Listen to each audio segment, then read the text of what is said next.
What's up, everybody? Welcome to Delaware Movies and another episode of Movie Swap. This is episode number 62. I'm excited because we have a musical edition for you, pretty much. And we're going to bring in my guest. My guest has been, she's been on my channel once before. We played a game. We did a, not a game, we did a ranking of henchmen. We had Henchmania. She was a guest then. I've been on her channel, and it's a fantastic channel, and I always look forward to hearing her thoughts on movies, and that's what we're here to do. So let's bring on Tracy from Nerdy Film Girl. Hey, Tracy. Hi. So happy to be here. Good. How have you been? We hadn't spoken in a while. I know. I'm so happy we finally made this work. My schedule was just like horrendous with a job that was really um, put me into burnout, and luckily I got a better opportunity. So I'm able to stream more and have more movie discussions with great people like you. Thank you. I appreciate that, and looking forward to all of your movie discussions. And let's start with one you actually had on your channel. Last video I watched of yours, you were talking about the New York Times top 100 of the Ah, 21st century, or since 2000, technically, since they yes. 2000 is technically not part of the century. So just thinking about the list, I do have the list if you have questions, but just thinking about the list, and you had a great discussion on your channel. It, what's a movie you feel, or one or two movies you feel that got snubbed? Snubbed. That's a really good question. And hmm, there were definitely there was one recently that I was really surprised that wasn't on there. But like the list in general was like I get why the movies were on the list. They made Right, sense, but the rankings of them themselves were a little questionable.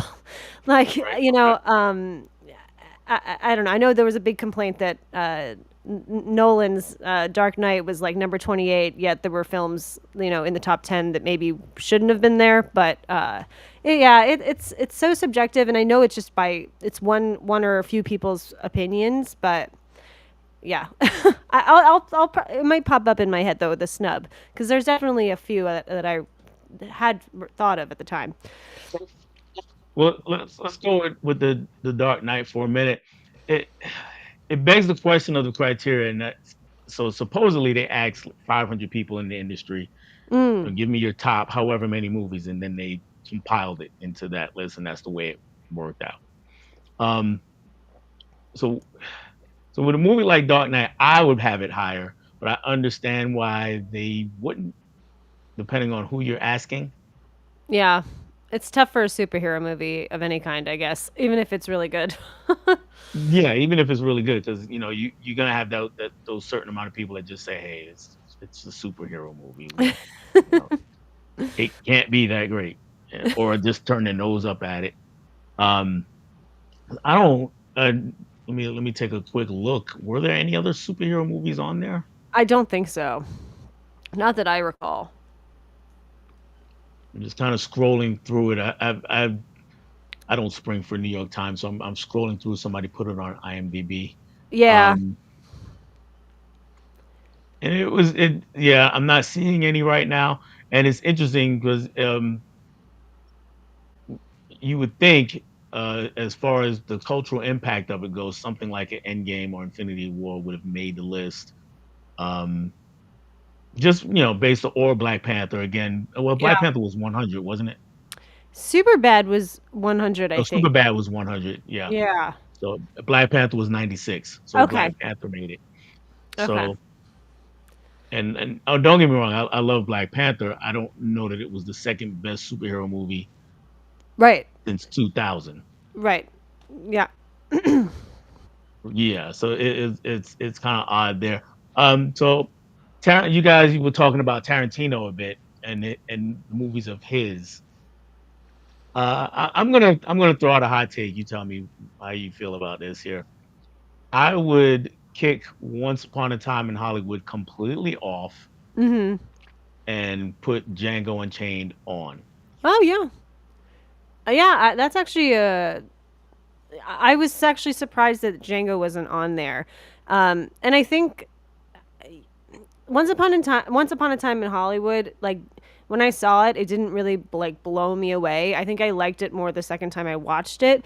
I think it's still a really well done film, but I think that Django had a lot more of like a cultural discussion, and like the performances were so good. And yeah, I think that probably I agree with you on that one. Okay. Okay. My thing about Tarantino as of late, his last 3, 4, probably since Django, is that he clearly doesn't listen to an editor anymore. Oh, yeah. The scenes just go forever and ever and ever and ever. I mean, I get it. You're a great dialogue writer. The chosen one in that area. But there's a time to cut a scene. You just don't just Yes. keep letting it go. Yeah. No, no reason. Once Upon a Time in Hollywood or The Hateful Eight should have been 3 hours long. It just didn't make No. sense. I was happy The Hateful Eight wasn't on the list, to be honest. Yeah, yeah, yeah. I was definitely happy that that didn't make it, and I guess, sort of surprised he didn't have more movies on there because of how much people love him. But whatever, it is what it is. Three was plenty. Three was Yeah. enough. Nolan, what, had 5? Was that the that was the most? Are you a Yeah, Nolan fan? I am. Uh, yeah, and I think that Dunkirk and well, Dunkirk wasn't on the list, which I was fine with, and the one that I swear, Tenet. Like I don't love that movie, but it's honestly because the sound design was so poor that I couldn't figure out was I couldn't hear what was going on like the majority of the film. It's really cool visually, but like plot wise and script wise, I was like, what is this? I can't understand anyone. On an island with that movie. I really like that movie, but I get it. I know not everybody does, so I don't go to bat as in it should be on any list because I know I nobody need to give nobody it a really. second shot, for I know I do. Yeah, yeah, and it's cool, and he does have a problem with sound design over some of his movies. Um, and when I watched it at home, I didn't necessarily have that problem, but I know if I had seen it in a theater, I probably would have. Because Hmm. even when I saw like The Dark Knight Rises the first time, I couldn't hardly understand anything Bane said the Yeah. entire movie. Yeah. It was when I saw it at home, it was like, oh, that's what he was saying, and it was Yeah. That's a great point. yeah, yeah. So you used to go out and do interviews on the streets with people. Are you going to do that anymore? I would like to. The last time I tried it, I think that I should.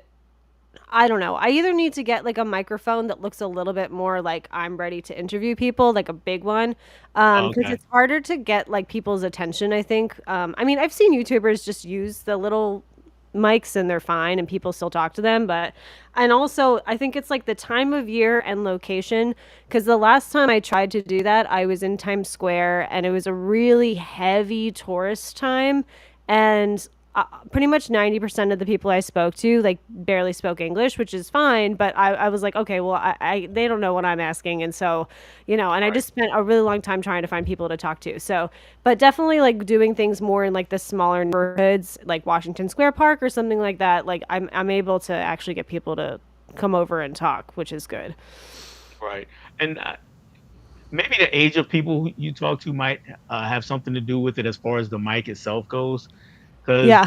I mean, I see YouTubers just using their phone or a little bitty mic, but they're always talking to teenagers and early 20s folks who are used to that kind of thing.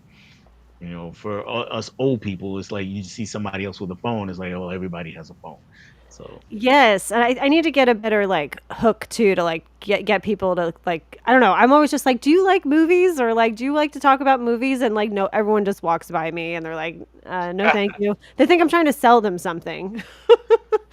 yeah, yeah, that could be it. That definitely could be it. Because I've walked past my fair share of people who've asked me if I like something. So Yeah. I get it. I get it completely. All right. We have some people here hanging out with us, so I'm going to go into the chat just to see who is here really quick. And first in tonight was Steve, aka Just Moody, says hey to everybody. Oh, hey. Johnny says, "What's up, cool kids? What's going on, Johnny?"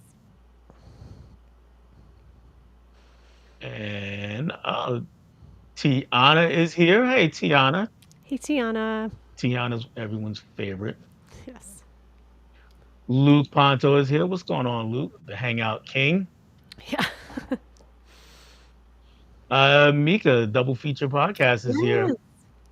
Love She had them. her and her twin had a great stream the other night talking Ooh. about TV hangouts. So if anybody wants to talk about TV hangout spot and meaning hangout spots that are on the shows, I know like Arnold's from Happy Oh, Days came up and the Peach Pit from I think 90210 came, things like that. So that's a places good where idea. characters hung out. Yeah, it was a pretty fun show. And there's Huck is here. What's going on, Huck? He Nice. Hey, calls Huck. us a lovely duo. We will thank you. And Tiana said she was following around Johnny. Johnny responded, "Might as well. I'm trying to hang with the cool kids, so come on." Very cool. And just kind of seeing who else might have popped in. The caveman is here. What's going on, guy? Says everyone, come on, hit the like button. Yes, hit that like button. Don't forget to subscribe to myself. Subscribe to Tracy if you're not. Subscribe to each other because you guys are mostly great content creators. And when I say that, I picked a uh, poor sequence of words. All of you who are content creators are great in the chat. Just not all of you are content Yeah. creators. Is what I meant. Got to clean that up. Yeah. Yeah, yeah. Adrian is here. What's going on, Adrian? Hello. And KB just came in from his show. He just had another conversation. So what's up, Nice. party people? What's going on, KB? And Dimension is here. What's going on, Dimension? Long time no see. Dimension's been going heavy in the gaming. I know the last few for a while now. So that's been going well. I hope. Very cool. Yeah. And I'm not sure who we're talking about. The king has entered the chat. Bow your heads. Well, John, if you're talking about yourself, absolutely, you are the man. Talking about somebody else, I will let you tell me. And I'm guessing Guy thinks you're talking about KB, so that's cool. And Huck says, all I can hear now is Michael Clark Duncan pounding the table in Planet of the Apes. Bow your heads. Yes, perfect. All right, so just looking through, not see. Oh, there is someone here. It's someone you know. Says, hello, all you cool kids. Yes. That's my boyfriend, Max. He's visiting family and friends in Pittsburgh right now. So that's nice for him to tune in.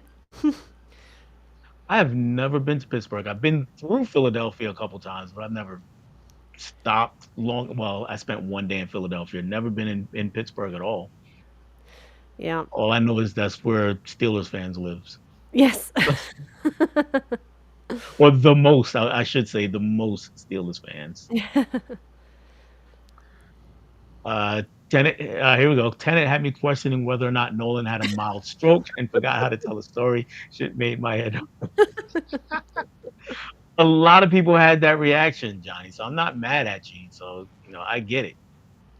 A lot of people had that reaction. Talking about the top 100, shocked Mulholland Drive is number two. Looking at the wrong list, I think, but don't agree. No, it's number two. You're not looking at the wrong list. Mulholland Yep. Drive is number two. I agree with you. I wouldn't have put it on the list, but Yep. me and David Lynch don't jive. So I don't. How do you feel about Lynch and Mulholland Drive? Um, I I don't I'm not like a Lynch super fan. I enjoyed Mulholland Drive, but I certainly in at least for me would not have it in the top 10, let There you alone go. number 2. So, Right.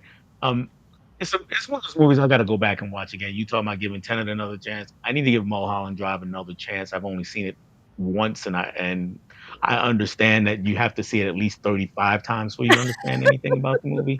So one of these days I'll get back to it. I loved your interviews on the street, Tracy. oh, thank you. I skipped over somebody. I'll come back to you, but to Tracy's point, Tenet sounded great. Okay. Jeff is here. What's going on, Jeff? Says good evening, John Joe Juggalo. And I think I got everybody. Not seeing any other comments pertaining to what we're going on. Oh, Luke says currently streaming on my channel, but I had to stop and say hi. Thank you, Oh, Luke. I nice. appreciate that. That is very kind. That is super kind. Good And multitasker. yeah, right. I can't do it. Uh, we have to get Tracy on a stream with Kira and I. Yes, I'd love that. Absolutely. Absolutely. And finally, we have to rewatch Mulholland Drive. Haven't seen it in so long. Mm. Well, we are not here to talk about Mulholland Drive. We're gonna switch over to the movies that we're here to talk about tonight. Every once in a while, there's you want to, if you can call it the universe stepping in, divine intervention, whatever you want. And the movies that we choose on Movie Swap line up. Um, for instance, it doesn't always work out. For instance, last week, the last show I had, my guest, he asked me point blank. He said, "Do these movies need to have some sort of theme or anything to them?" I said, "No, just recommend some movies." So this time around, I recommended a bunch of movies. You picked one, and you recommended a bunch of movies. And I'm looking down this list, and the only movie I had not seen on your list was this one. Oh my god. So, Tracy, if you don't mind, please tell the people what you had me watch. Yes, I had Dell watch Across the Universe. It was a film from, I believe, 2008, 2007, maybe 2009, actually. You can correct me on that. Uh, Julie Taymor directed the original Broadway production of The Lion King, and it was a super smash hit, very artistic, really stunning production that is still running on Broadway. And this was her film directorial debut, I believe, and it's a film that she created a narrative based on, not even based on Beatles songs, but it involves all Beatles, like a lot of Beatles music. And you have little kind of, I like they're kind of like Easter eggs throughout the movie. Like different characters' names are kind of Beatles references, or there's little winks in dialogue, like not in like a cheeky way, but just kind of like a nod, like oh that's funny, or like oh yeah that's from that song. And I think it's not like a perfect film or anything, but I think visually there's some really interesting things that she did with the movie. So So there's a lot of interesting things, and the going back to it's like the Easter eggs with the characters' names. I'll be honest with you, I rolled my eyes so hard when we got introduced to the main character, and he says, "Hi, my name is Jude." I said, "Of yes, course it's Jude." yes, that's true. Of course it is. Yeah. Um, but I mean, we get started with Jude. I mean, he's leaving his girlfriend. He's gonna come to America. He's leaving Ireland. He's coming to America to I'm not sure what. He's just coming. He's on his boat. He's like a longshoreman, but he's decided he's coming to. He wants to experience the world, travel the world, and we go through a few shenanigans before we get there, before he leaves. And one of the things that I really enjoyed was when I'm not sure if it's right before he gets to America or right off or right after. I think it's right after we get to America. We get well, he sings before, but our first like really big number is set to the song "I Want to Hold Your Hand," and we meet a young lady who's singing that song, and she's walking across a football field. She's a cheerleader. She's dressed as a cheerleader. She's walking across a football field as well, practice, not a game, but as football practice is happening around her. And I thought that was a really, really I thought that was a really cool way to do that. So just to push you back to the first time you saw it, I'm not sure how familiar you were with Beatles music at that time, but that's the way the song sounds. No. So when the Beatles sing it, I should say. That's not the way it sounds when the Beatles sing it. So, how just specifically to this song, how well do you think they reimagined it and how and fit it into what they were doing? Yeah, I think that was I think one of the first numbers that was kind of Right. like, oh, they're really using um just a really artistic different interpretation of the song. And I think like it starts, the movie starts off with a very traditional um Beatles type, like to kind of play off of how it was in Liverpool when like John Lennon and Paul McCartney, like where they grew up or whatever, and that kind of like greaser pit vibe. And that's like super traditional Beatles. And then they show you this scene, and I was like, oh, well, this is a really interesting take, and it kind of I think sets you up to be like, okay, let's see where this goes, and like let's see what we're in store for of this version or this type of thing. Right. And see, I'm a narrative driven person, so the movie was kind of giving me fits every now and again. And now, as much as I love this number, it felt like it just came completely out of left field and then disappeared. I was like, Yes. okay, so what are we doing now? And then we get back to our main guy. And story wise, I mean, he gets to America, and we find out the real reason he really wanted one of the real reasons he wants to come is that he wants to find his dad, Yep. whom he's never met. And he tracks him down to where he works. He works at Princeton University.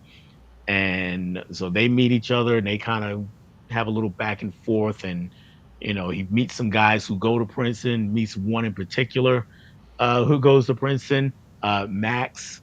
And what was your take on Max? That actor should have played at some point a Kurt Cobain biopic because he's like, Yes, yes.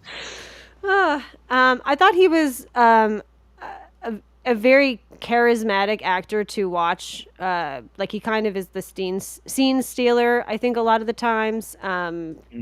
the the whole when he gets he gets drafted, and I think that was a really interesting scene with I Want You, and that's another really different interpretation of that song. Um, Yeah. and like the Statue of Liberty, them carrying the weight and saying she's so heavy. I like loved that. But yeah, he I think he did a great job. I'm surprised like we haven't seen him do anything else because it was like, where did he go? Right. He was really good. And I'm glad you brought up the scene. I mean, it's a lot later in the movie, but that's fine. Um, where yeah, he's gone down to the recruitment office, and that number kicks in. And that, for me, that was my favorite number of the whole movie. 'Cause there was a lot of powerful imagery in there, and a lot of things were said visually, Uh-huh. along with the Beatles song itself. So that was my favorite number. Um, but Max, we meet after we meet Max, we find out that he's a rich kid. Right? Him and his parents don't see the eye to eye, and then we meet Max's sister, and Jude starts getting it on with his sister. And so help me out here with time. Mm. So I could not keep track of time for this movie. It was like, okay, because like when we first meet the sister, isn't she coming out of high school, or am I Yeah, mistaken? yeah, you're right. She is. Right. And we already know that Jude and Max are around the same age, and Max is in Princeton.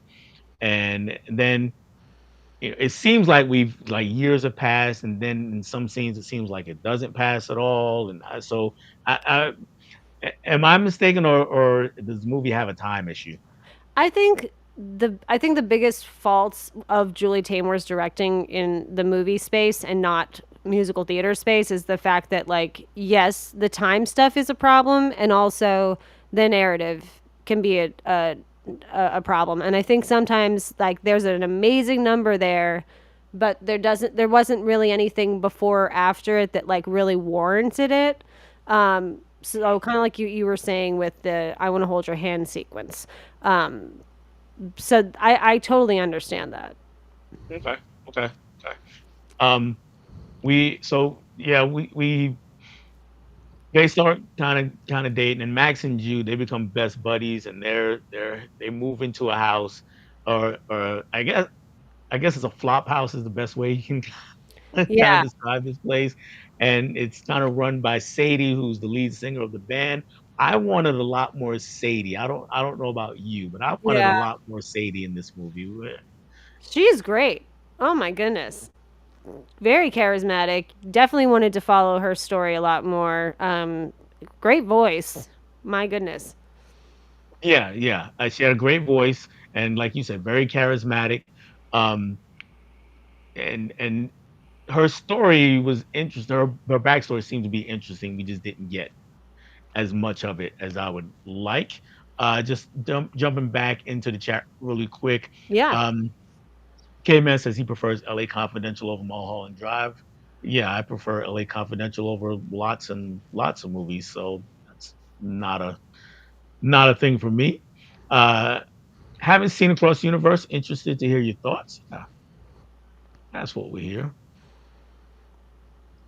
And yeah, is that anything to do with the Beatles? So, like Tracy was saying, Adrian, they use all Beatles songs, but it's not based on any of the Beatles. It's not based on their life, their story, or anything like that. It's kind of like Mamma Mia uses ABBA, so it's similar. It's similar in that vein.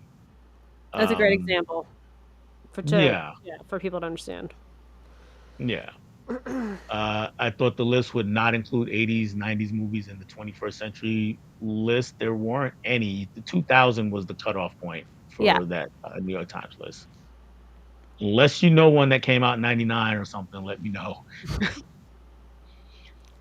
And David said, hey there, new to your channel, but here, thanks to Nerdy Film Girl. Well, thank you. Well, I hope you stick around, and I hope you come back. Yes.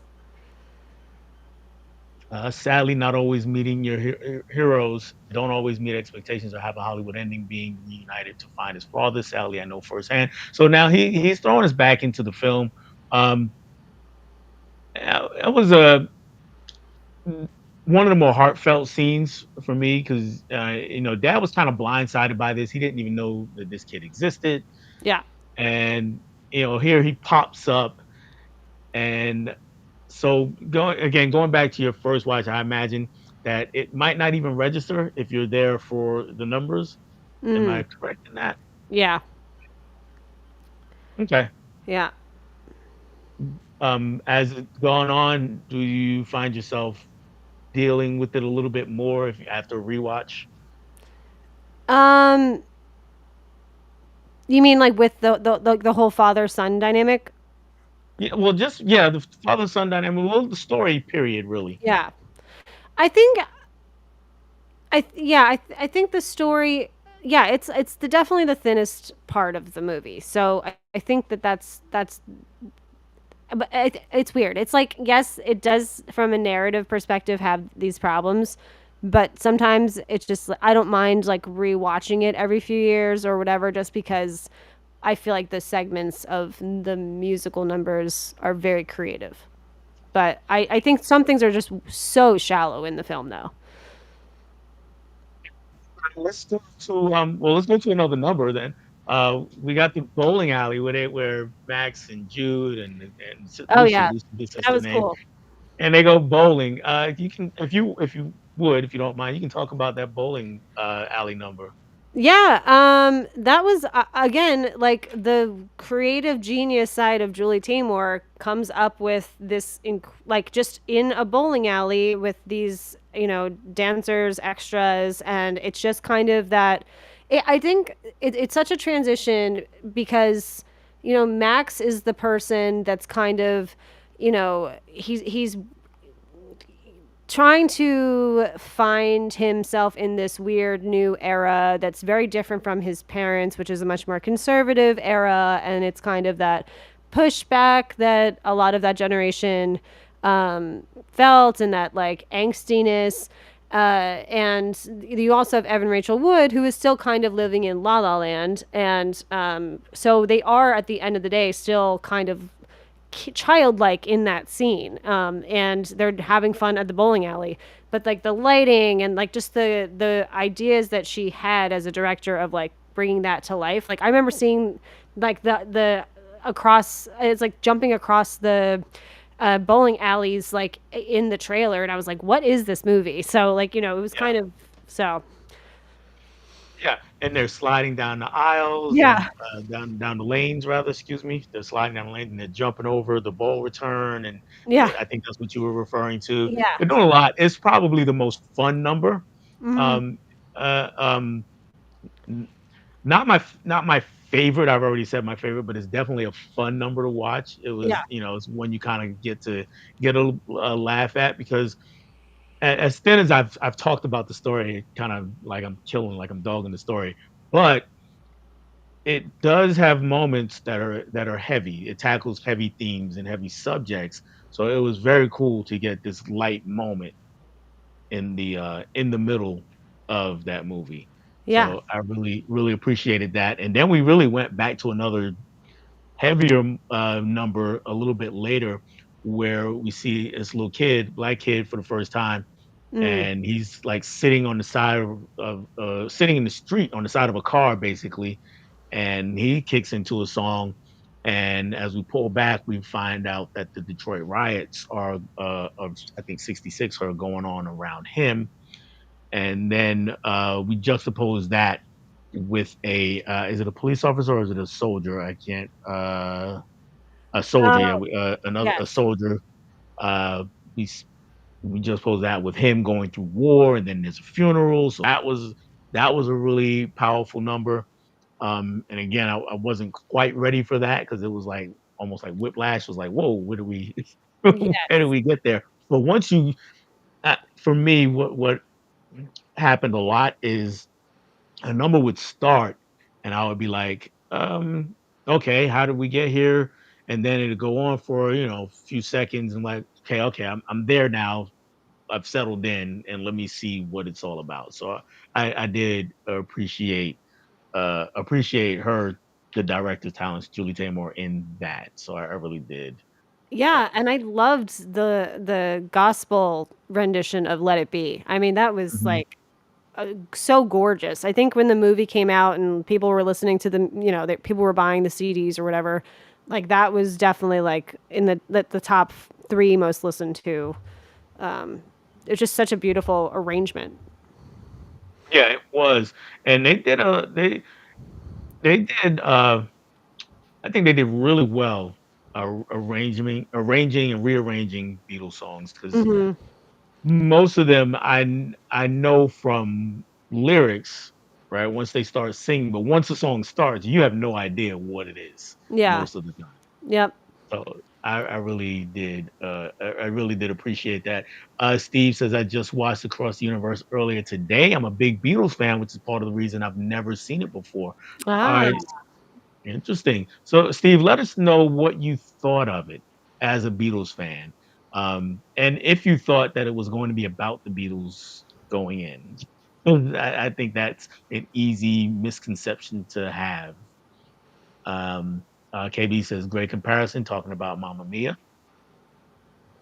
Oh, yeah. And he said, Let It Be was my favorite performance in the movie. Yeah. Mm. Um, But yeah, let us know how you liked it overall, Steve, because I'm curious. I'm a big Beatles fan. I'm a person who's not a big Beatles fan, but you can't help but be familiar with their music, and I like my fair share of Beatles songs. So it's Right. not like I'm a hater or anything, but it's not something I just like listen to. Yeah. How about you? Are you a Beatles fan? I'm a person that likes Beatles songs and appreciates the band, but I would not call myself like a super fan or anything like that. I don't necessarily put it on myself like in my spare time, but if I do hear a Beatles song, I do appreciate it the more as I get older. I guess I should say. Yeah, I'm kind of the same way because when I was a kid, you asked me to watch a movie full of Beatles songs. I'm like, what? Why? Why would I do that? But now, and over years, like I said, a lot of these songs I bumped into by accident. You hear them on a TV show, in a movie, or Mm, someone just playing it on a TV on one of those video shows, or somebody's talking about it in a document. It's just everywhere. So one of the things that not necessarily surprised me because I knew that this was going to happen. but surprised my wife because she was in the room watching it with me. Mm. And songs would get going, and I'm sitting there kind of singing along with the songs, and she's like, "You've never played a Beatles song once. What are you doing?" So I thought that was pretty cool. We talked about Max and the recruitment, and I don't think people who haven't seen it might not be clear on what exactly is happening. We're set during Vietnam War, um, late '60s, early '70s, depending, Yeah. exactly where you want it, where some things happen. Because, like I said, time is a bit of an issue here. Yeah. And Max, the rich kid, gets drafted, and he's wrestling with whether or not to go. Um, no one else in the movie got drafted, which I thought was interesting. Now, Jude couldn't, of course, he's not a U.S. citizen, but we'll get to him Yeah. in a bit. But no one else did. So I thought that was interesting, but I also thought the conversation that they had at the diner when they were talking about when they first found out that Max was getting drafted was interesting. And then of course that eventually leads into that number. And you talked about it a little bit. There's I just if you don't mind, if you don't mind, can you talk about it just a little more and flesh it out a bit? Yeah, so it's the I want you like the I want you I want you so bad that song which sounds much differently in this and it becomes much more of a militarial militaristic take. I don't even think that's a word, but hopefully you get what I'm talking about. It's it's very almost like lots of symmetrical shots, a lot of um, kind of like looking at these soldiers as kind of like GI Joes.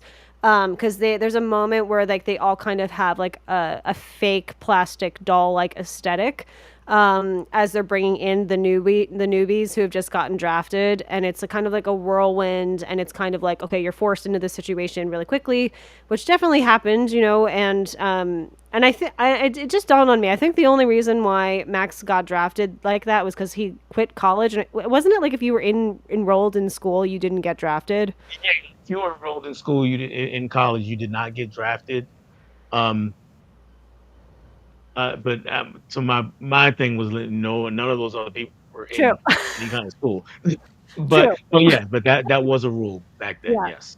Yeah. And I think maybe everyone else was too old. I mean, maybe I don't know. Possibly. I think that again, some of the things story like narratively like just weren't established, which is what then you start having questions like this. Um, but yeah, visually it's a very interesting scene again, and a lot to say about how you're supposed to feel when joining the army and the you know especially when you're being forced to. I think that's a whole different conversation. It's not like, oh, I want to do this and serve my country. It's not that they don't want to, but it is definitely like, oh, we're throwing this huge thing at you and you're like an 18-year-old or a 19. You know what I Right. mean? Right. Yeah. And so throughout the movie, we get that's kind of juxtaposed with protests that are happening, Mm. either outside of our characters, little group, or sometimes they themselves are taking part in the protest. Eventually, we get to a point where Max's sister Lucy is in a lot of protests. She's looks like she's kind of worked her way up the ranks in in that world. And I did appreciate that her and Jude had kind of ideological clashes Mm-hmm. from time to time, Yeah. and of course they wrapped them in song, which was also great. So Yes. I did appreciate that aspect of it. And Adrian says I love the Beatles too. So we do Mhm. have another one. And Steve says I had some idea what it was about. I liked it much more than I expected to. It really seemed to me like a lot of music videos loosely held together with a story. Way better than yesterday. Did you see yesterday? I did. What'd you think of that one? Um, To me, it was like just throw it on and watch it. I don't think I mean, I didn't like hate it, but I don't think I would necessarily put it on again, if that makes sense. It's like a funny, Yeah. like I don't know. I think it could have been maybe even fun. Like they could have maybe played up the whole world without the Beatles and made it even funnier. Maybe I don't know. It was a little forgettable, but the concept is kind of funny. I'd like to see them do that with like other bands. Yeah, I'm with you. It's one of those movies where it's fine. There's Yeah. nothing wrong with it, and I enjoyed it while I watched it, Yes. but I'm not like dying to watch it again. Right. So, if I come in the room and somebody's watching it, cool. Yesterday, I'll sit there and watch it, but I'm Right. not going to be like, "What's going Totally. on yesterday?" But it was cool. Could have done without Bono though. Yes, that's quite the number. Yeah. Eddie Izzard shows up. Speaking of people we know, Yes. that was as bizarre, but it's Eddie Izzard, so of course it was. Yeah. That was they they wind up finding themselves on this little secluded area, island or not island, but they're in a secluded area trying to meet this guy, and it's yeah, it gets strange really quick, and it was one of those where he popped up on the screen, and the Tarantino meme from Once Upon a Time in Hollywood, I'm doing that in my Yeah. living room. Yeah. So I thought that was pretty good. I don't usually care for covers of Beatles songs. Most of these were pretty cool, in part because of the video. Mm.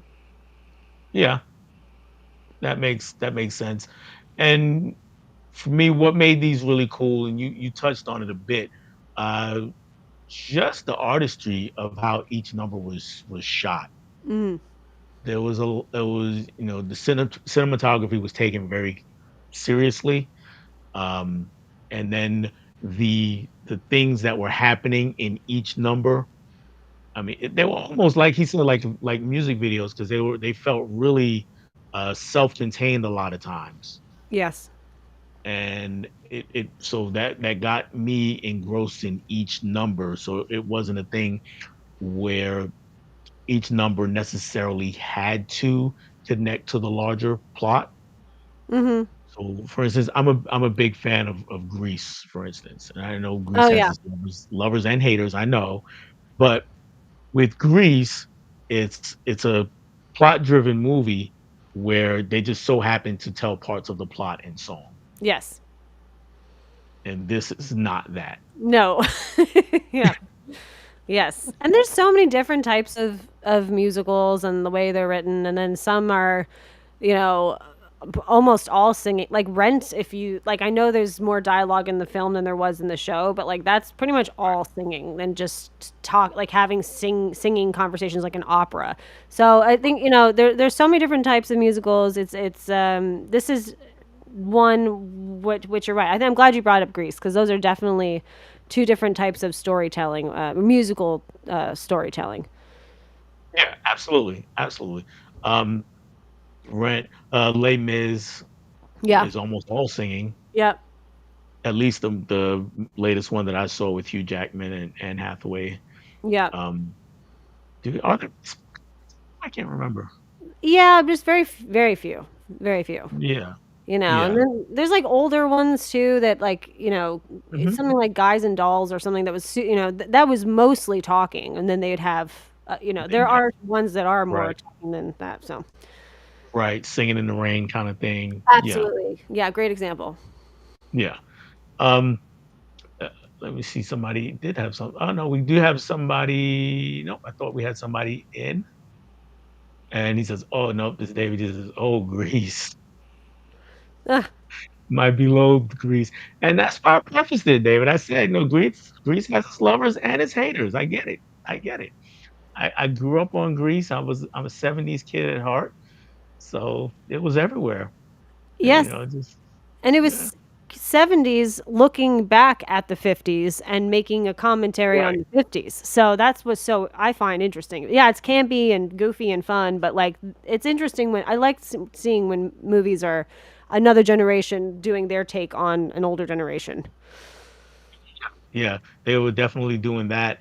Um, they didn't Greece definitely shies away from as much social commentary as possible, though Oh yeah, there is some there. But yeah, here, every number, almost every number, not quite every number, but almost every number, we're going for something. We're trying to make you feel something. yes, And if it's not something, something about war and how people treat each other, then we're definitely honing in on the love aspect because, Beatles had plenty of love songs. Um, yes. how do you think those songs fared, the love songs, in Um, comparison? hmm. They are probably the weaker ones. I feel like there's maybe two that are really good, and maybe because they are quite. I mean, oh my gosh, what is it? It's I need to hang on. I need to get the Beatles, the Across the Universe. I can't believe I can't remember the name of this song. Um, but I think to what you're saying, I think that yes, the romance is there, but it's definitely more underdeveloped. I did like the conflicts a lot with them though, and I felt like it was kind of showcasing a contemporary for that era, like a relationship of two kids in New York trying to like figure things out and Yeah, both make an impact and like also trying to survive financially because like she's working at a diner and he's like trying to make music and that was the bohemian type of way of living back then and I'm sure like as fun as it is like I'm sure it was also stressful and I think showing that it's not all rose colored glasses in that it's not so romanticized in that like there's realistic aspects that were shown. right. Thank you, Huck. Grease is the word. Absolutely. And KB, yeah, he's a 70s kid also. We went from 70 Saturday Night Fever to Grease. Absolutely went. Actually, I went the other way from Grease to Saturday Night Fever. At least for me. At least for me. When I saw Saturday Night Fever, that was like, whoa, there's way a lot more happening here. Yes.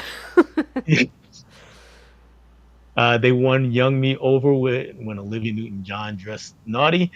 Yeah, yeah, a lot of us. I did see a bit of Grease 2 on TV, and I'm still not entirely sure I believe what I saw. It's bad. It's bad. If you think Grease is bad, you should watch Grease 2. It's really bad. Isn't that Michelle Pfeiffer? Yes, that is Michelle Pfeiffer. Yeah. We went from Saturday Night Fever soundtrack to Grease soundtrack. So the story I tell is I grew up in New York, like KB actually, and I grew up in I grew up in a mostly black, not all black, but mostly black neighborhood, and then but where my grandmother lived was all black, and my grandmother, my aunt lived with her, and my aunt was a huge Grease fan, and they lived in an apartment building in Far Rockaway, and it's real it's crazy because this is like I said, this is late 70s, so it's a lot of if you just walking or through the neighborhood in the building, you're hearing a lot of R&B, you're hearing a lot of soul, a lot of funk, you're hearing those kinds of things, and then you get near my grandmother's apartment and you hear then you hear Grease blasting out of this apartment. Oh my god, that's so cute. Yeah, so we had a good time with that, and we'd all be in there singing along, so it was cool. Everybody kind of like looked sideways at us sometimes, but that was cool. Oh, Walter's here. What's going on? He says, hello, everyone. And Caprice is here. Across the Universe is Yeah. one of my favorite musicals. Absolutely. Good to see Caprice as always. Yes. All right. Um, anything in particular that I didn't speak about that you wanted to speak about with Across the Universe? Um, I think one of my favorite numbers, just because I also like the way they arranged it, was the duet of "While My Guitar Gently Weeps." I thought that was Yeah, like really good. You were reading my mind because I have a notebook right here where I took notes, and I looked down and I wrote actually the words "While my guitar gently weeps" with a big exclamation point next to it. So you were reading my mind. That was a great number. Strawberry Fields, another one where Oh yeah, uh, that was a fantastic number. yeah, So and that one really, because the symbolism was really really strong in that one. yeah. We will have to check this one out. Add it to the watch list. Okay, so let me go ahead and give my final thought. If there's nothing else, I'm sorry. Is there No, anything no, else? Or no, and just okay, for no spoilers, but the ending is, I guess, paying an homage to something that actually, like the Beatles actually did with the Roof concert. yes, But yeah, yes, yes. but that's about it. They did that, and I would say okay. So for my overall thoughts on this movie, like I said, I'm a very narrative driven person, which leads me to be critical in that area of it. But as the movie went on, I just had to kind of brush that aside and be like, okay, so the numbers are the important thing here.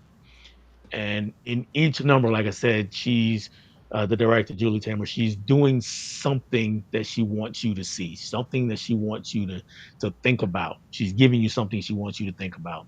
And so, like Steve said in the chat, it's really a collection of music videos loosely held together by a story. Because story-wise, I was kinda pulling my hair out for a Yes, while, I and bet. then people would pop up on the screen like, "We got another character? Who are these people?" And so they just kept coming, but, like, so once I got over that and just paid attention to, the numbers more than the plot, then it became a lot more immersive, a lot more enjoyable for me. So I did really like it, and I think I would like it even better on a second watch because I know going in that that's what it is. Mm, Um, so yeah, I really did enjoy Across the Universe. It took me a while to get there, but I got there. good. So I'm I'm very happy. glad to have watched it. So Have I you will ever call had that a movie swap where you just absolutely hated the movie that you watched? yeah, yeah. Matter of Oh, fact, I can't remember if it was Mika or Akira, or was it the time we had them both I had them both on, but they had me watch Terms of Endearment, and I just did not like that movie one bit. I was like, "Oh, no, this is not good." But no. there's been a few others. Um, so it happens, and Yeah. I've had it where my guest didn't like the movie that I suggested, and that's okay because 'cause we're just here to talk about it, hash it out, and if you don't like it, you don't like it, and if you do, you do, and we go on with our lives and still be friends after it's all over. Yes, Yeah, not like the knuckleheads all over social media who I'd have to hate you because you think I a know. movie you think differently about a movie than they do. So, Horrible. which It's is ridiculous. yeah, it's just insane. Now, speaking of movies that we're gonna talk about, let's go to the next movie. Yes. And this movie is a biopic slash musical. Well, you know what? Technically, it's not a musical. It's a music-inspired music movie with a lot of musical numbers, but these numbers are almost all performed on a stage. Mhm. So it's not where a character is just in the street and burst out in the song. So that's not happening here. But there is plenty of music all the way through it, and this is the life story of one Billie Holiday, and the movie is "Lady Sings the Blues," starring Diana Ross. Sidney J. Fury directed this, and this was 1972. Um, and yeah, it's really just a life story of Billie Holiday. For those of you who are not familiar with her, she is a legendary blues singer from the 1940s. Mostly is was late 1930s and 40s was really her heyday. She had a hard life growing up, as we'll probably get into in the movie here. She had a hard life growing up, and then was gifted with this voice and decided to pursue singing and became a big star, but not quite as big as she either wanted to or probably should have been at the time. And then she had some other issues also. And you mentioned when you picked it, you said that you were a big fan of Billie Holiday. Yes. So how did that happen Um, before we even get to the movie? I grew up with a lot of jazz and blues in my family, so and like I like going to jazz clubs a lot, and so I mean, there's a lot of the the women that I like, Shirley Horn and Nancy Wilson and things like that, Dinah Washington, and Billy is right up there as well. And I've had always wanted to see this, and I am so glad that this was on your list because so, sometimes like you forget. It's like it just doesn't come to your mind when you're like looking to watch something, especially something Right. that's an older film. And I was like, oh my gosh, this is perfect. I really wanted to see this. So, Cool. For me, it's I don't have quite the history that you have with her. Well, I have a different history. Is I didn't hear a lot of jazz and blues in my house growing up. hmm Mom was just straight disco, R&B, funk, soul. That was mom. And I always heard about Billie Holiday, but it wasn't really till I became an adult that I started kind of seeking out some of her music mm, and became a fan of her through that means. And there's probably so much of her discography that I still need to listen to. Um, but I did see this movie. Actually, I saw this movie as a kid, way too young, probably. But and then I saw it a couple more times over the years. I have seen it as an adult before now. Um, so let's start with the star, Diana Ross, who's actually nominated for an Academy Award here. Um, w- Worthy? oh my God, yes. What a performance. And I mean, at least I thought. I mean, I kind of always knew, from things that I've seen her in that, she didn't have a huge filmography, but always figured, she was a fine actress, whatever. And we all know her daughter is a big actor as well.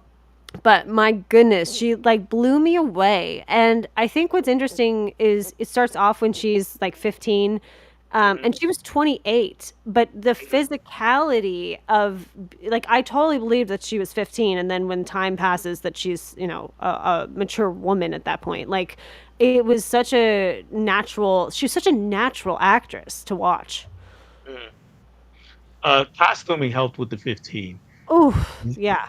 Well, that Yeah, the costume design in general was absolutely fantastic. Those dresses on her, the suits. I mean, the costume design was so good. Wow. yeah, yeah. And see, I have a love hate relationship with Diana Ross's age in movies. Oh, yeah.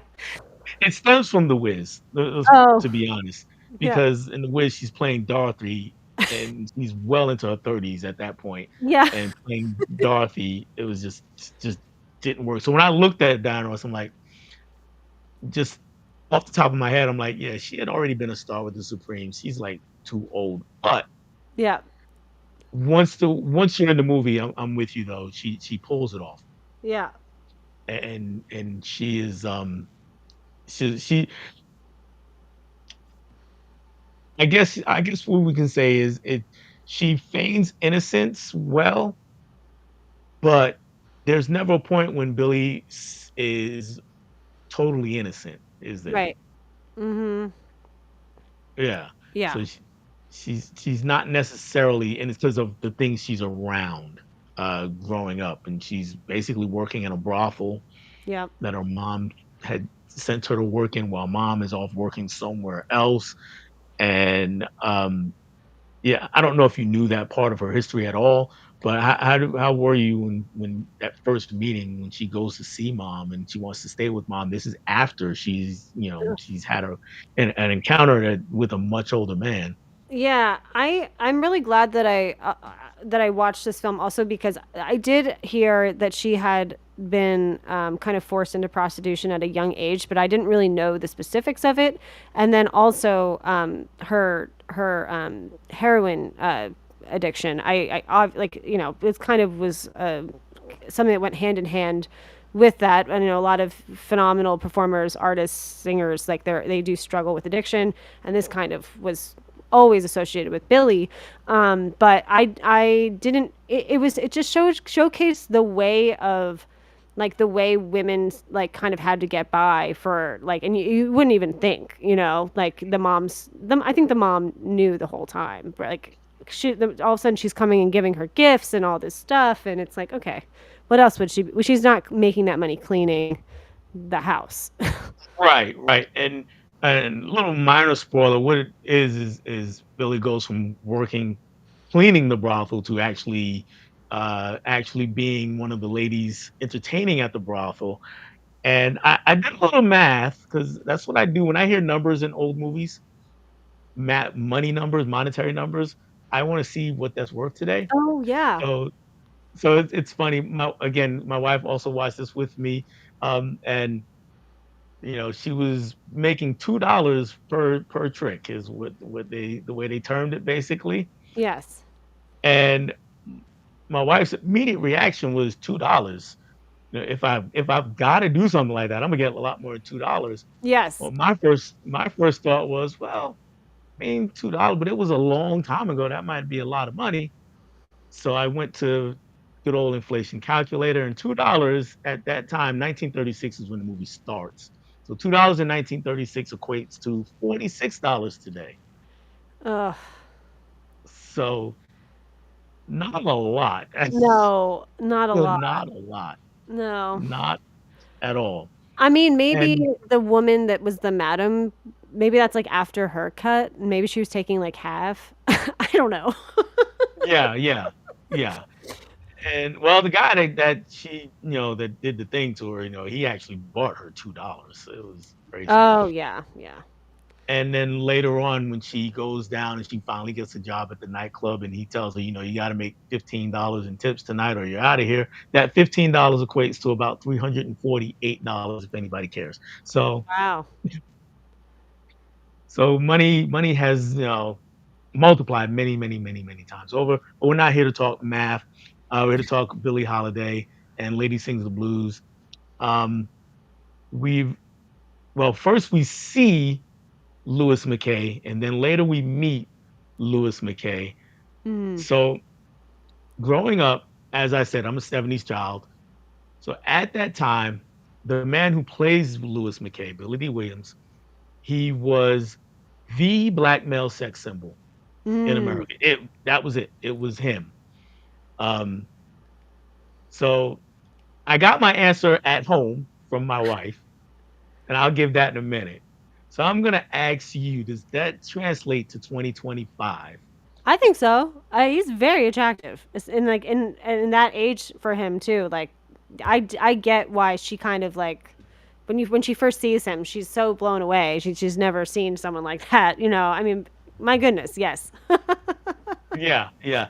And that was pretty much what I got from my wife. He pops up on the screen and she's like, Billy D was a good looking man. I'm like, Yeah. oh. Yes.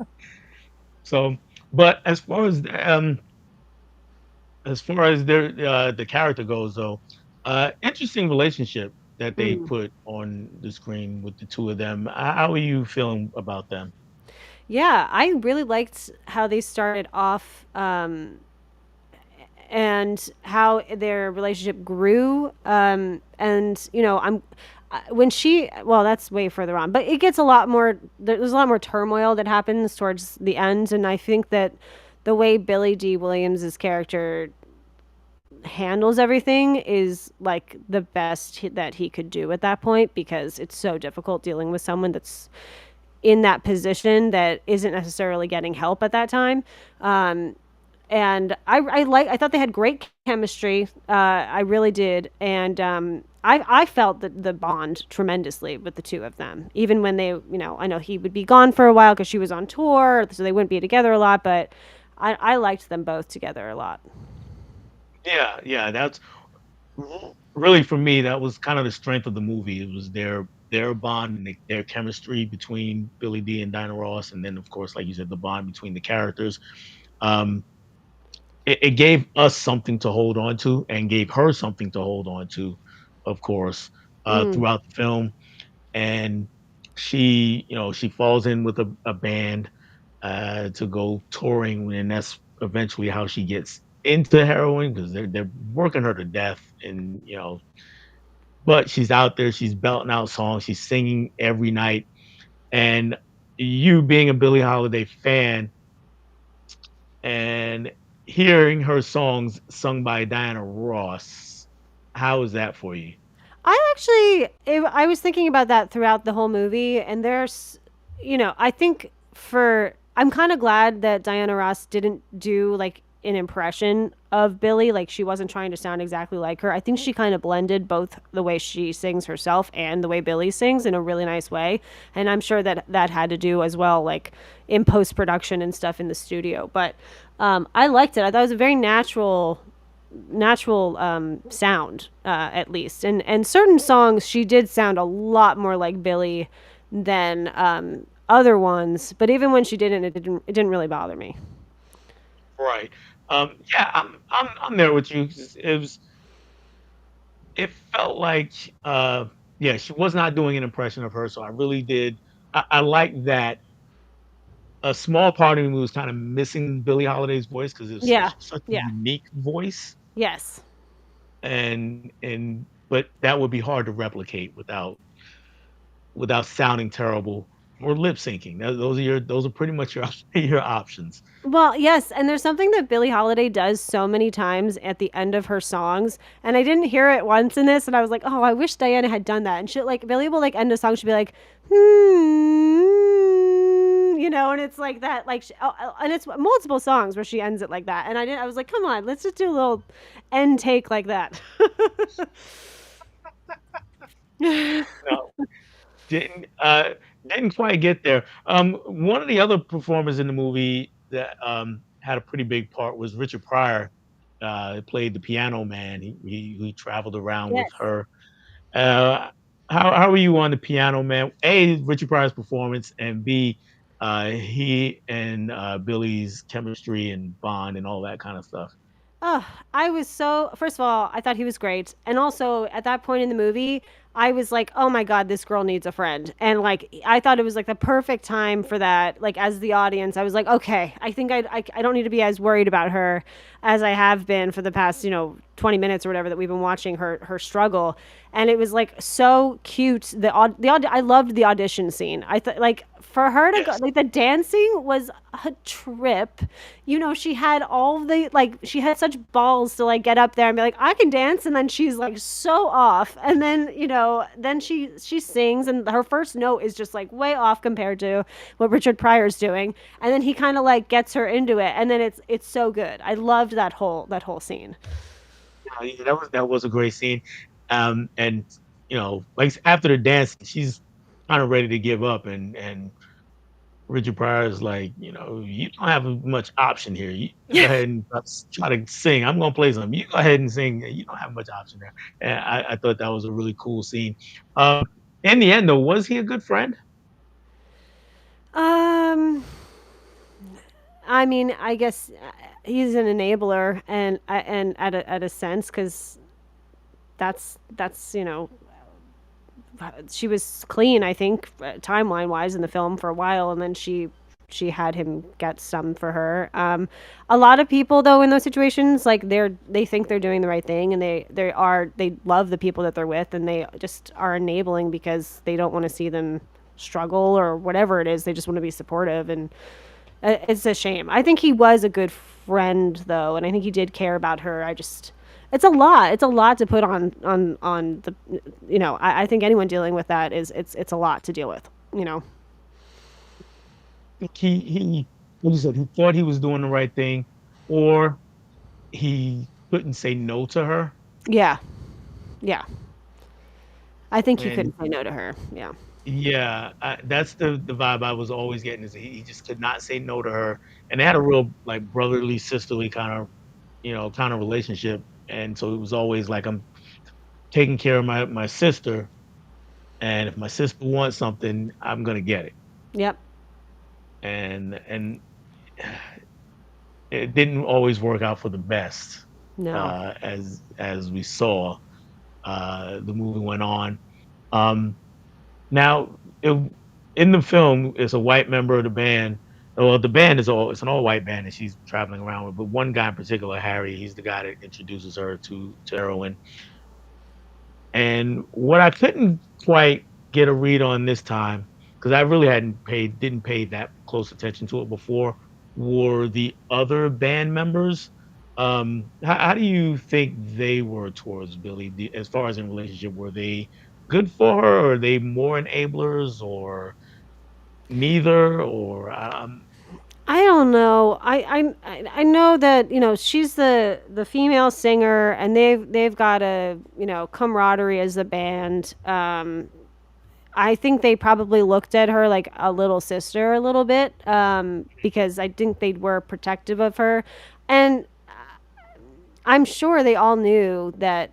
And also, these jazz guys, it's not like they hadn't been around people like singers that were on heroin, right, and I don't know if they just didn't realize how severe the issue was in the beginning, or, I think it was such a pretty common thing to see in the jazz world at that era. right, right.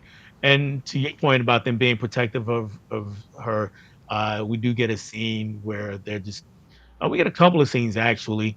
One where I thought they did really well, and one where I thought they did really bad.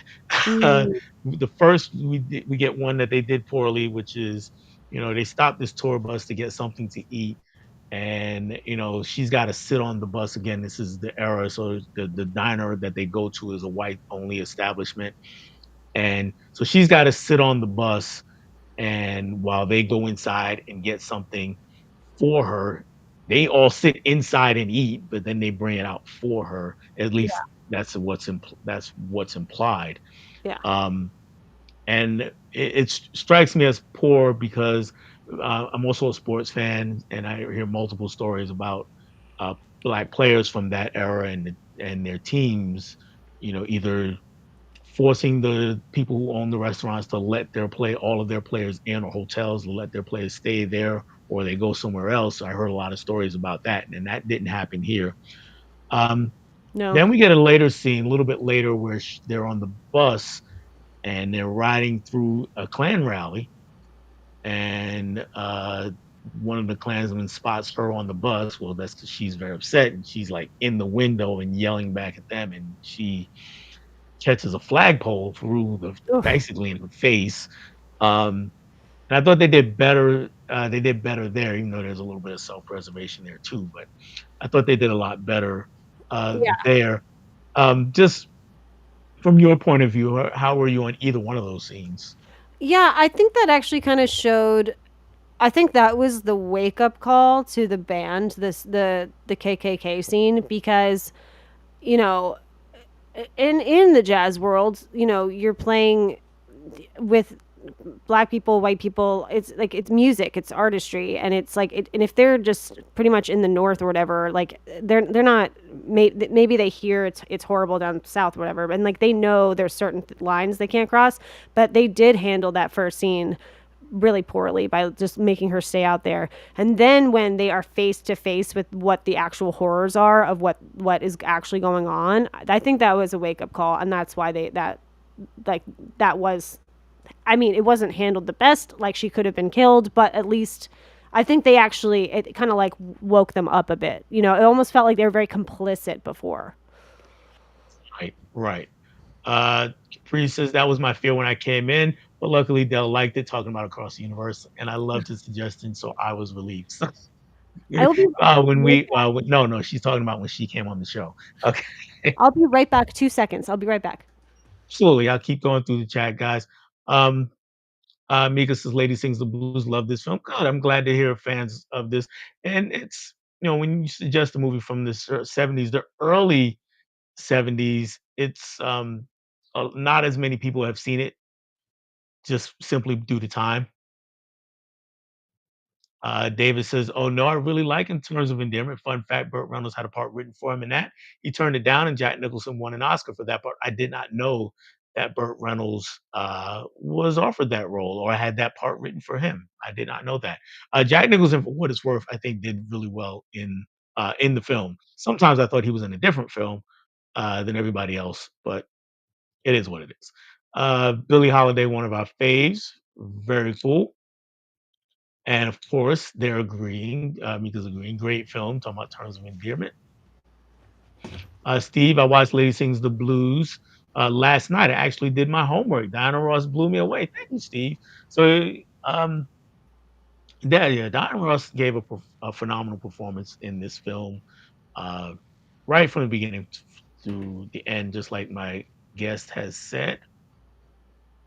Yeah, another one. Diana Dillis did a stellar job. It must be late. I must be tired. All these words are just punching up on me right now. Sorry. That's the Academy Award nominated Diana Ross. I did mention that. I mentioned that right at the beginning. And what an acting debut it was. It was. And Billy D was great too. Yeah, Billy D was great. His first line was one of the has become iconic in black movie lore. Do you want my arm to fall off? That one. That was that's become a thing. A bit cold on the movie as a whole, but Diana Ross was fantastic. Okay. Yeah. And Billy's life was so traumatic with all the hardships she had to go through. Yes, she went through a lot. That performance of God Oh, Bless the Child is excellent. Yes, so that good. was. And I'm gonna come back to a particular song in a second. Um, and that was Depression era still. Yes, definitely still Depression era. Billy D, Mr. Colt 45. Yes. Are you familiar with that at all, Tracy? With what KB is referencing there? No. So it's a function of age. Don't worry, it's okay. He was in the early 80s mostly, in late 70s also, but early 80s in particular. He was the spokesperson for Colt 45 malt liquor. Oh. And these commercials were all over TV, especially black TV. So if you were watching Soul Train or something, that commercial was all over it. And the tagline, I don't know if you've ever tasted Colt 45. I would not recommend it. Um, as a younger person, I drank a lot of malt liquor, but I grew up. When you're young, you drink some dumb stuff. I did the same. Right. But the tagline for Colt 45 was "Don't let the smooth taste fool you," and that's how he ended every commercial. Oh. And the innuendo was so strong because most of the commercials were like him in his bachelor pad, and there's women coming in or knocking on his door, and she'll open the door or he'll open the door for her, and she's standing there like she's ready to just jump his bones, and he's got the Colt 45, and he looked dead in the camera, and he'd be like, "Don't let the smooth taste fool you." So it was that kind of thing. Yeah, I mean, definitely a sexy, a male sex symbol for sure. Yeah. Yeah. He was that and played it up. Billy is one of the greatest jazz vocalists in history. So yeah, that was his life before becoming Lando Calrissian. Wow. Richard Pryor got some applause. Yeah. Andre Day's performance was rougher and more of a character in the United States versus Billie Holiday, but Lady is so much better. Interesting. So I was gonna get to that movie, but since KB brought it up, I'm gonna ask you: have you seen the United States versus Billie Holiday? No, because I wanted to see this movie first and then just never got to either of them. So now that I've seen this, I will watch that one. Okay. I, I get what KB said about her performance being more of a caricature, um, but I still think she was really good. And that movie tackles a section of Billy's life that was, I think, missing from this movie. Okay. So there is a scene in this movie, Lady Sings the Blues, where she has to go to the bathroom and they're kind of in the middle of nowhere. So they stop the bus for her and she kind of walks Ah, off to go to use the restroom. She use the great outdoors and she sees that a black man has been hung. And this, of course, is the inspiration for her most famous song, Strange Fruit. And they touch on it a bit here and there, and we get flashbacks to it at different parts of the movie. But for me, I was looking for more of it because it's like I said, I've seen this movie a few times as an adult, but it's been probably 15 years since last I saw it. So I was like, okay, yeah, what are we gonna say about this? How are we gonna use this song? And they don't really do that. It was more No. focused on her addiction. Um, there's plenty of addiction in this other movie, The United States versus Billie Holiday, but the focus of the movie is where the U.S. government is literally actively trying to stop her from singing "Strange Fruit," and because of what it's about. So if you watch that movie, so it's not like a carbon copy of this one. It takes that one section of her life that and blows it up to make a whole movie out of that. Yeah, So I'm glad that there is a movie about that because I know that like she couldn't even get that song produced. Like it was like no one wanted to touch it. And so I'm so glad at least that they did showcase that in another film because I agree with you, Dell. I was like, aren't we gonna get into that a little bit more? right, right, and we never did. And I think part of that has to do with the time when it came out. Also, 1972, we were on the not long after Martin Luther King had been assassinated. We're still kind of in the throes of the civil rights era. We're in that. I guess the Black Power movement is more or less taking over at that point for the civil rights side of things. Yeah. So it's a little touchier subject, whereas the Anja Day movie came out, I want to say about 10 years ago. And so it's a lot further removed from that whole situation. Um, so yeah, KB bought us two strange fruit, and I was going to ask if you knew any of that story and if we were gonna got into it. Someone else said they haven't seen. Yeah, Mika hasn't seen Anja's version. I do recommend it. It is a really good film, but it's not trying to give a as holistic a picture of her as Lady Sings the Blues. So I will agree to that. And so this is what Steve says about the KKK scene. I thought they were kind of protecting their meal ticket. Oh, yes. Yeah. Mhm. Yeah. So yeah, definitely doing some of that. Going to have to watch it to see how it stacks up against this one. Probably put a different twist to it. She's talking about United States versus Billie Holiday. It, at once upon a time, it was on Hulu. I'm not sure if it's a Hulu original or anything like that, but I think you can still find it.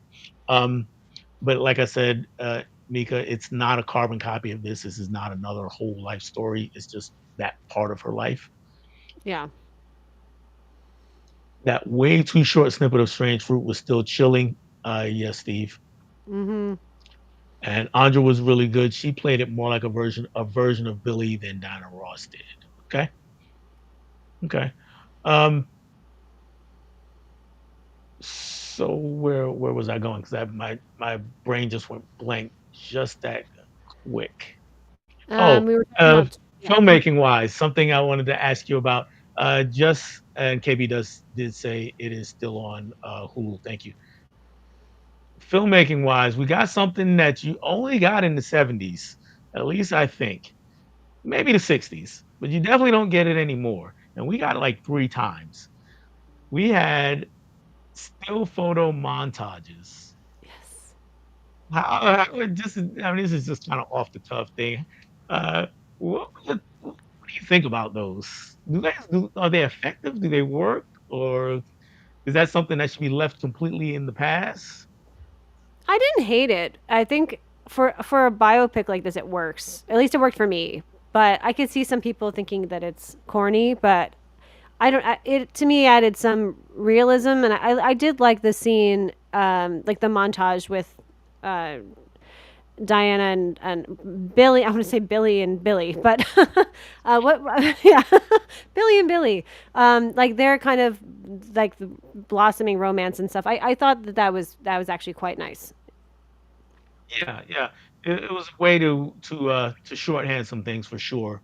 And yeah, I thought it worked. And I don't know that you can get away with that now in a movie. Right. Um, but I thought it fit the time, fit the era, and and fit the film itself. So I thought that worked out pretty good. Um, yeah. Anything else on Lady Sings the Blues that you want to touch on? Um,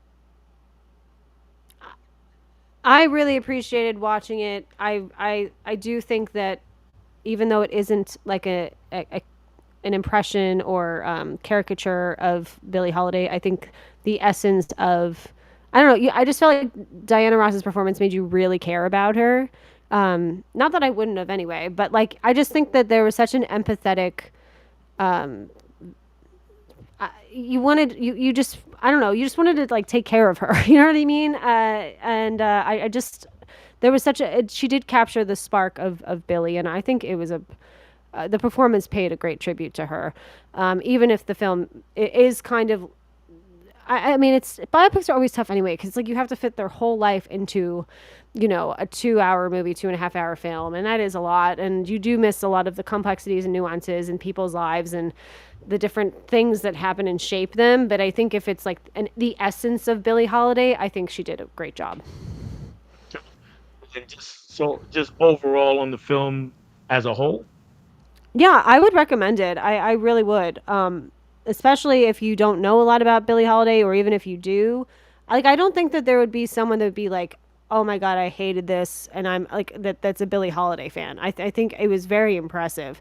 And again, the costume design. I have to just. I mean, my goodness, that was just. Maybe because I'm a girl and I just got her gowns were just so gorgeous and so well crafted, and the era they just nailed that.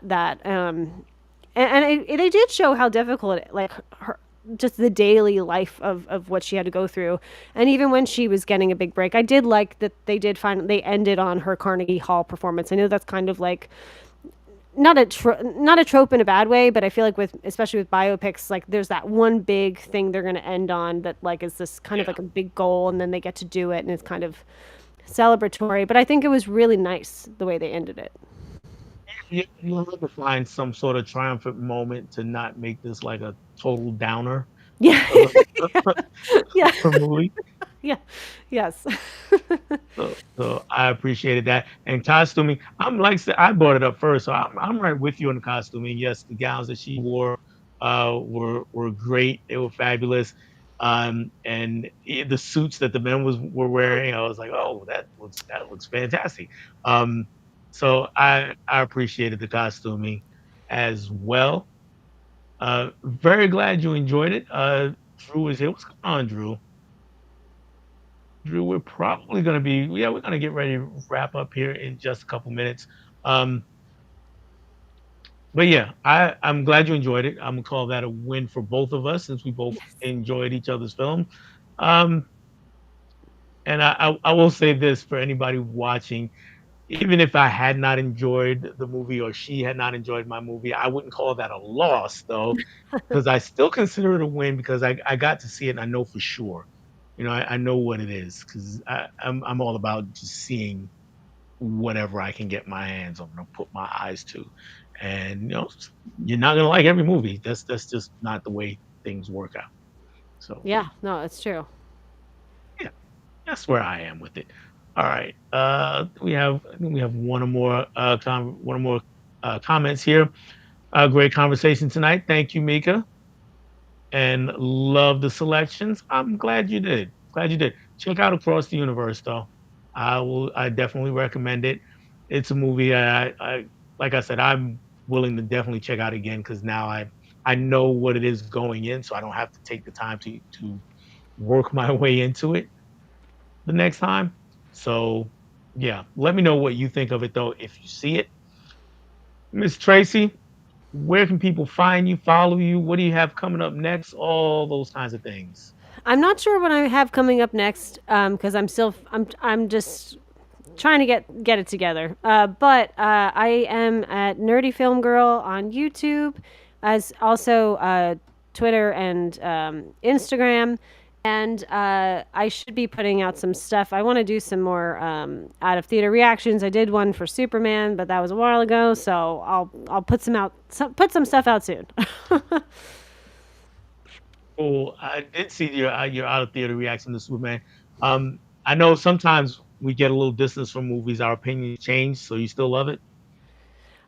Yeah, I mean, I get why people don't though. So like I totally see the flaws in that movie, but I also saw Fantastic Four and if I was going to compare the two, I would say Fantastic Four is probably a better made film and I liked it a lot, but I didn't have the emotional reaction that I had to Superman. And I know that's James Gunn's thing of being emotionally manipulative, but it works on me every time and that's okay. Yeah. Well, that if it works, right? So, I had great fun with Superman also. And good movie swap friends. Thank you, KB. Really appreciate it. Love the show. Thank you. Everyone had a great night. Yes, absolutely. For me and this channel, next week, Movie Swap is going to be back on Tuesday. And one person who was in the chat earlier, I'm not sure if they're still here, but Jeff, aka John Doe Juggalo, we're going to have a movie swap on Tuesday coming up.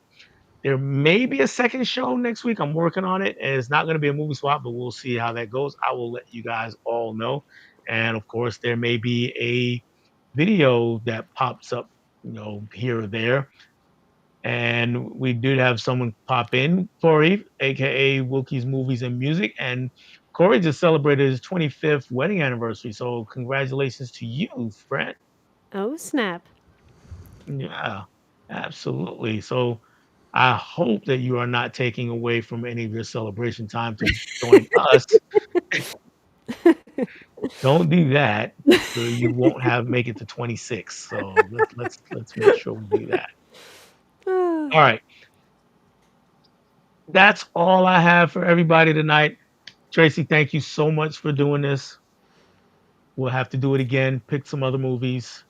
Thank you so much for having me on. I know it took a while to get it finally to happen, but I'm so glad it did. This was such a great experience, and I'm so happy everyone in the chat showed up. They were great, and yeah, I watch Lady Sings the Blues from me for sure. Like that's my recommendation. Cool, cool. And of course, if you need me for something, just let me know. Oh, I will. All right, that's it, everybody. Bye bye.